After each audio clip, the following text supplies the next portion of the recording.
What's up, people? What's up? What's up? It's daylight, pretty much. Uh, Actually, my brother texted me. He wants an update on Delta. No, I mean he did, but yeah, I'll go over Delta here a little bit. I should actually add a note here where I made my last video or my first like little general review of Delta. Um, I'm not gonna get it exact right now. I mean, I guess I could look at my phone and see when I posted that video 2 days and 14 hours ago. So one, two, I guess it was probably Monday. Sunday, Monday, one of the two. So I'll just, for all intents and purposes, I'll put it here. Released, general, released, first YouTube video covering Delta.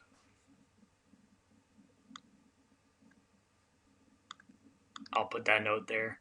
That's gonna be interesting to like look back on and see where. And I'll actually do this with.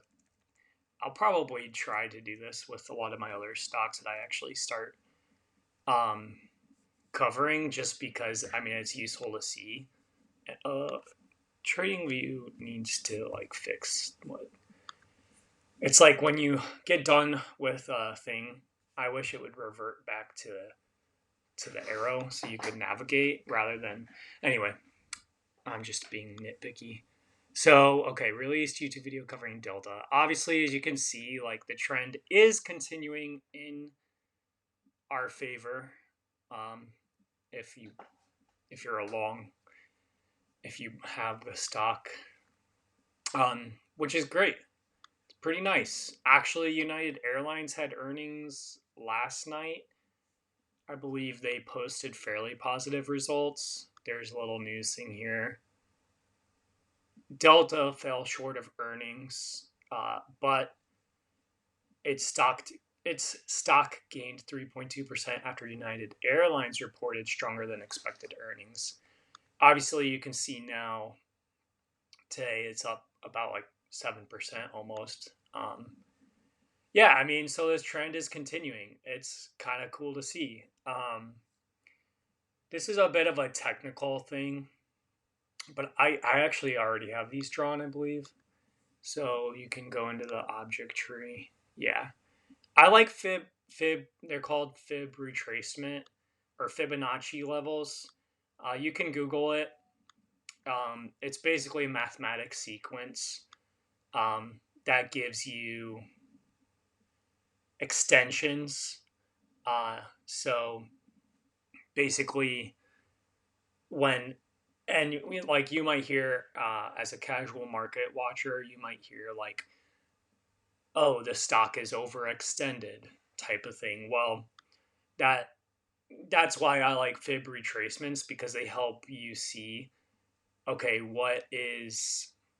where could this stock be overextended, basically. Um, and a lot of, like in the trading community or whatever, some people are against Fibonacci retracements because it's basically arbitrary where you draw the Fibonacci levels, or like which range you use the Fibonacci levels um, to draw from. And yeah, I mean, that is true. It is arbitrary. It's like, how do you know that you should measure from that point? But everyone has their own system, so that's the way it is. What I like to try to do is I like to try to measure from important points. And the important points in my mind, I mean, you could use an event. So, you could use earnings, like you could use this range to measure where can the stock go from here. What I liked to do here is there was a really, like, obviously Delta was moving up really nicely and then a really sharp pullback. And what I view is that could be a pullback that washes out potentially a lot of short-term money, because people might be trading this stock and might have gotten too excited, bought some here, and then, oh, they got washed out right here. And so, anyway, personally, I view this as an important move, and a move that I think you can use as a measuring point for where the stock could potentially go. You can use this to measure where a stock might go to the downside as well. And I can definitely provide examples of that here. Maybe in this video. Maybe I'll save it for another video, just because I want to try to do just a short review here of, okay, cool, Delta is kind of continuing up as I had hoped. And then, yeah, like, so to me, it's easy to get excited about this, and maybe you should take profits on a move like this. But again, I'm trying to be an investor in Delta. And so will I be disappointed if it comes back into this level? Like, yeah, I mean, that would be annoying, but it's got a good move going. And personally, I won't really I don't view this as overextended personally. Even though you could take profits here, maybe should, or take some profit here. I mean, really, if you're trading, the way to do it is just like take profits along the way. But I'm gonna hang on, I think, and again, for me, this move doesn't really get too extended until you get up into this area. That's when there will be it like that's definitely, it's not all the way to the extreme extensions, but it is to the higher extensions of this range that we're measuring. So I am going to just kind of hold on and kind of hope that it kind of keeps moving higher. It's a strong move. It's got some momentum, and I'm looking forward to see what happens. Um, while I'm at it, I think I released the Peloton video like just yesterday, and I actually made a note here. Like yesterday, it actually went down a little bit from where I made my video. I'll go into more detail. And I made a note here just because it's good to note things again. Like, it's good to note your feelings and what you feel, because again, that'll help you like in the long term, just with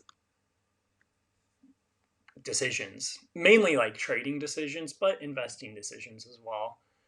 I think I made my video like, let's just pretty much, what happened was I made the video, and actually this is the opening of yesterday, and it hit that target right there, and then it reversed a little bit. So so still has to be proven out here what Peloton is going to do. So I'll just say made oh boy, YouTube video covering Peloton. It's the stock symbol. So anyway, just again, I mean, this is a little bit of a longer video.